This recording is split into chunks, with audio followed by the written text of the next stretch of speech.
and I know you didn't go anywhere.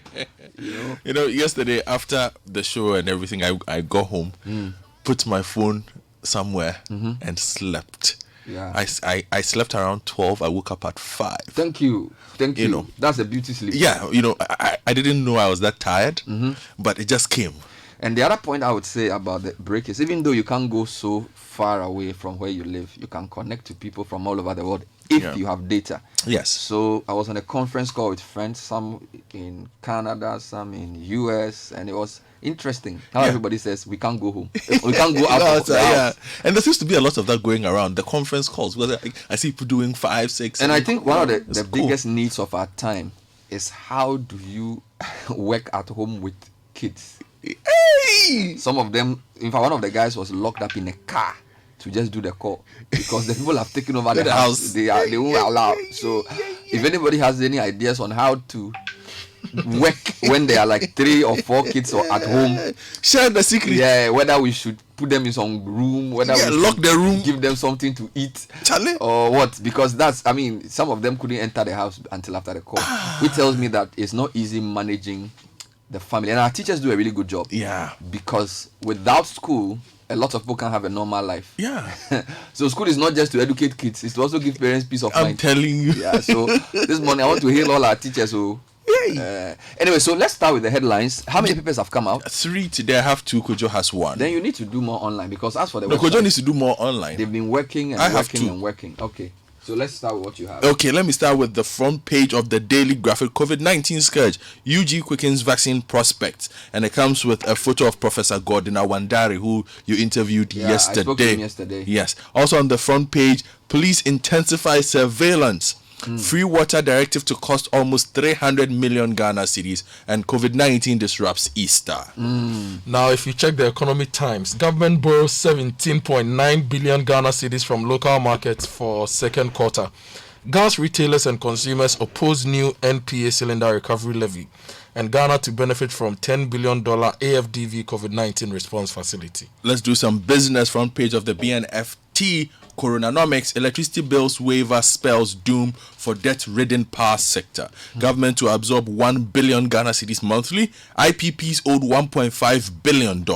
Experts describe move as poorly thought. Have you noticed the ECG or the power people haven't come to say anything since the president's announcement? The water people spoke the next day and tried to explain what it meant. I think it's been a week now. We haven't heard from the power sector, unless I'm mistaken. We've not heard from the power sector. I've checked their website, their digital media. Maybe they are thinking about the story we just read. Yeah. All right. Yes. COVID-19. No, so maybe they are thinking, Charlie, after the after the president announced the thing. I'm speculating. The mass is not easy like that. The fact that they've not spoken should tell you something. Let's go on. Mass netting. COVID-19.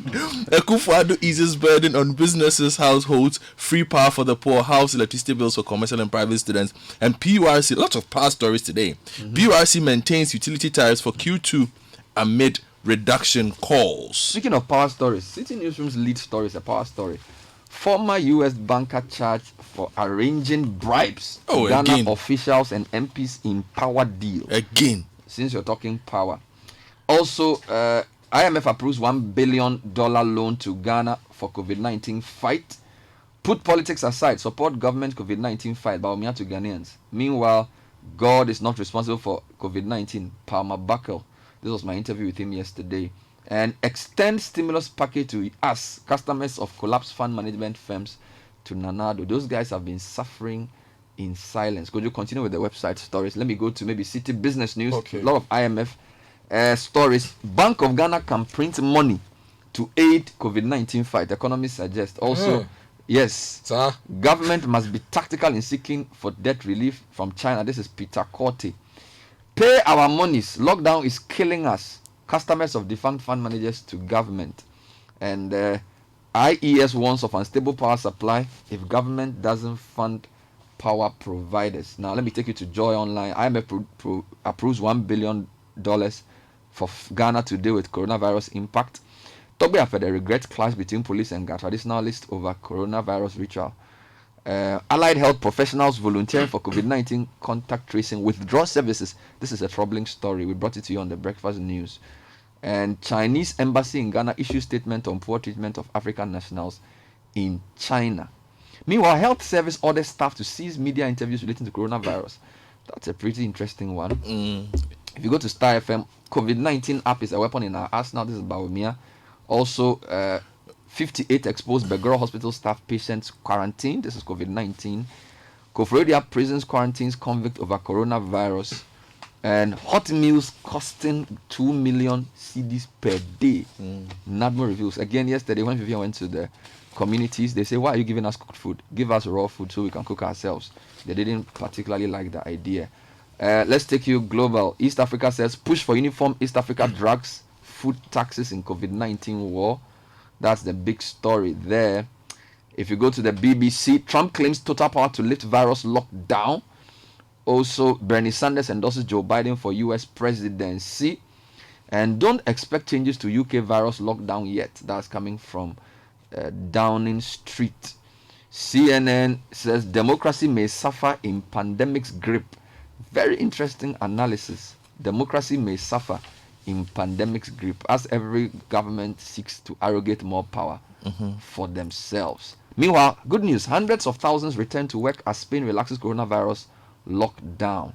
And if Spain and Italy is anything to go by, that should tell you that we are turning a corner across the world, because they are two of the worst hit countries. And then a few more stories. How coronavirus will change the world long after the virus is contained. This is a very interesting article from the South China Morning Post. It's basically predicting life will never be the same again. And there's a feature. Social distancing remains the best coronavirus strategy. So this one, experts are not easing up on it at all. Social distancing remains the best coronavirus strategy. Kojo, what else do you have for me? I'll go to the Ghana News Agency. Data is one of the most important weapons for fighting COVID-19. Vice President Baumia, he was speaking at the launch of the GH Tracker, the virtual concert. Western Regional Minister confirms first case of COVID-19 in the region. Anglo Gold Ashanti donates items to assist the fight against COVID-19. An assemblyman in police grips over fake hand sanitizers. Oh, that is the Ghana News Agency. I have an update for you guys on China. China to ease coronavirus rules for Africans after racism accusations. This is also in the Hong Kong newspaper. Okay. We'll bring you the details later. Now, the Daily Guide network, their website, COAHP volunteers withdraw COVID-19 services. Coronavirus response. Baumia launches COVID-19 tracker app. Oprah weaves over COVID-19 impact on African Americans. UK coronavirus deaths now over 11,000. And ensure social distancing in distributing relief packs. Government to... UK is following Italy and Keenly. Spain, keenly, Yes. and US. Yes. Now, I'll go to myjoyonline.com. I actually went there already. Okay. I did the headlines there. You've done it? Yes. Hey. That time you were looking somewhere. I've already finished online. All right, maybe let's start with the graphic stories. Okay, then Bernard, we'll jump into other. Let me start with the police intensify surveillance, because you can feel it on the roads. Like on my way this morning, that is on page 11 of the Daily Graphic. Let me give you that story. The 1 week extension of the partial lockdown of the Greater Accra Metropolitan and Greater Kumasi Metropolitan areas entered into force yesterday, with the police intensifying its surveillance and enforcement of the directive for people to stay at home. President Nana Akufo-Addo issued an executive instrument to extend the restrictions on movement in the Greater Accra Metropolitan area and Kaso and Greater Kumasi Metropolitan area and the surrounding districts by 1 more week, beginning 1 a.m. yesterday, saying it was subject to review. Now, over the weekend, particularly Sunday, which marked the end of the first 2 weeks of the directive, the police were seen strictly enforcing the stay-at-home regulation in some parts of Accra. Notable among them were Teshila, Osu, East Legon, Accra Denton Highway, and the Accra Pokwase Highway. Now, as at the time of filing this report yesterday, the police had increased roadblocks and intensified due diligence on more tourists and pedestrians. And like I was saying, on my way to the office this morning, you could feel the intensified surveillance. We were just turning people around. The lead story on City Breakfast News this morning was suggesting the police saying, look, people should trotters will not be allowed into town. Yes. People should obey the lockdown. Yeah. That's basically what they're saying. If you want to buy something, buy it within your vicinity. Yes, that's what they were doing. Because there this are too morning. many people trying to come to town, and it's just undermining the whole. And effort. let me also give a quick update. The market has been dispersed. After we spoke yesterday. Yes, yesterday. I saw a lot of policemen there this morning. Okay, So now that one is also let's happening. go to the story around the money. Yes. IMF and then the former customers of fund management companies. So the IMF has approved a $1 billion stimulus or loan for Ghana's COVID-19 fight. This story is by Ernest Ahimfo, working from home. And the story says the International Monetary Fund has approved the disbursement of $1 billion to Ghana to be drawn under the Rapid Credit Facility program. The facility is to help Ghana address the fiscal and balance of payment needs and also help the country improve confidence in its economy, especially in the wake of COVID-19. The COVID-19 pandemic is already impacting Ghana severely. Growth is slowing, financial conditions have tightened, and the exchange rate is under pressure. This has resulted in large government and external financing needs. The authorities have timely and proactively responded to contain the threat of COVID-19 pandemic in Ghana and the support affected households and firms, the IMF remarked. So the firm said it is monitoring Ghana's situation and is ready to provide policy advice and further support as needed. Okay, Now more on Latest money. stories. yes, I have a couple of money Government before. borrowed 17.9 billion Ghana cedis from the local market for the second quarter. Okay. Elam Desowu writes for the Economic Times that the government, through the Bank of Ghana, will for the second quarter of this year raise an amount of 17.9 billion Ghana cedis from the domestic money market by issuing treasury bills, notes, and bonds. The amount is slightly lower than the 19.08 billion Ghana cedis the government borrowed during the first quarter of this year. Of the 17.95 billion Ghana cedis, 13 billion cedis will be used to roll over maturities, and the remaining 4.27 billion is fresh borrowing to meet government financing requirements. Now, let me also tell you about how we are using some money. Again, page 11 of the daily graphic is water, and then I'll tell you about electricity on the front page of the BNFT. Yes. So, page 11 has a photo of Mr. Stanley Mate smiling. The government has to mobilize nearly 300 million Ghana cedis to settle the bills of all Ghanaians in April, May, and June. This is because the monthly bill of the Ghana Water Company Limited averages 95 million Ghana cedis. The Daily Graphic has also gathered that the water company also had to pay commissions to vendors and compensation to private vendors who had invested in infrastructure but had been asked to stop selling the water and serve the community for free. We are yet to determine which amount to be given as compensation. We are working out the modalities to enable us come out with the actual figures, a highly placed source at the company told the Daily Graphic on condition of anonymity. Now, Daily Graphic checks indicate that the indebtedness of ministries, departments, and agencies whose bills are usually borne by the government also stands at 137 million Ghana cedis. Now, if you go to the BNFT, they talk about electricity bills, and according to their Coronanomics series, electricity bills waiver spells doom for the debt-ridden power sector. The story is on the back page by Thomas Moore Adingo. Government's decision to take up 50% of electricity bills for residential, commercial, industrial users and free electricity for the poor for the next 3 months, according to energy and power experts, could be the final nail in the coffin of a debt-stricken sector hanging by a thread. According to analysis by ASEP, an energy think tank, the reduction in electricity bills announced by the president is likely to cost the country 1 billion cedis each month, which brings the total cost to 3 billion, an amount Benjamin Boache, executive director of the center, believes government can ill afford. Pay us our monies. Lockdown is killing us. Customers of the fund managers to government. The coalition of agri fund management customers is calling on government to release funds to pay depositors of the 53 collapsed fund management companies with immediate effect. According to them, the recent lockdown in Accra, Tema, and Kumasi in the wake of the novel coronavirus in the country has worsened the living conditions of pensioners and the vulnerable whose funds are locked up with the 53 collapsed fund management companies. The background is that during the presentation of the 2020 budget, the Finance Minister, Kenneth Furiata, said government has set aside 1.5 billion cedis to provide relief to customers of the collapsed fund management companies. A statement signed by the secretary of the group, Joseph Aiti, said it is interesting to note how the recent lockdown in Accra and Kumasi has worsened and aggravated the already deplorable living condition of pensioners and the vulnerable in our society whose funds are locked up with 53 collapsed fund management companies. Our health and living conditions have deteriorated daily to the point of death due to our inability to access our funds to meet basic essentials such as medicine and food. So it's one to keep an eye on. Any more economy stories? Yes, Otherwise, Yes, I have a I'll few. take you to City Business News and give you one of the big stories. Bank of Ghana can print money to aid COVID-19 fight. hallelujah. Economist suggests. Now, the story by Neteli Nete Is says this that sure? as Ghana considers various options to raise funds to finance its fight against COVID-19, some analysts say all possibilities can be considered, including financing by the Bank of Ghana if the country's economy can support it. Now, economist Dr. Lord Mensah told City Business News the Bank of Ghana can print money to help governments fight against the COVID-19 due to the pressure on public finance. But you don't announce it too much, because once you start saying you're printing money, it will cause problems. A lot of countries do it, but Yeah. when some of us want to do it, they say we So, should. so he says, and I quote, I mean, if you don't have contingency, then in-house, there is nothing wrong if we print money to satisfy the immediate needs of the country. Let All me right, now let me let me talk to you about some concerning stories. Allied health professionals volunteer for COVID-19 contact tracing withdrawal services. This was Okay. read in the City Breakfast News. And let me read the Joy Online version. The Coalition of Unemployed Allied Health Professionals, COAP, say their members volunteering to do contact tracing, taking and testing for COVID-19 across the country have withdrawn their services. The alleged neglect and unfair treatment meted out to them, especially the 2017-2018 batch, by the Ministry of Health as the reason for the decision.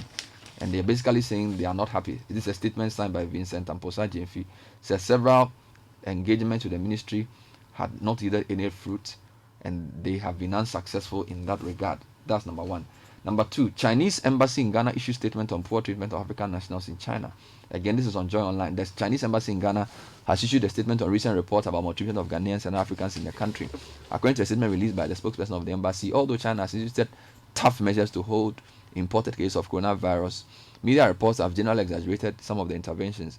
It's important to note that China has been upholding the position and policy that all foreigners are treated equally. However, some media are exaggerating the situation and driving a wedge between China and Africa by interpreting the occasional incidents and misunderstanding as China treats Africans in a discriminatory way.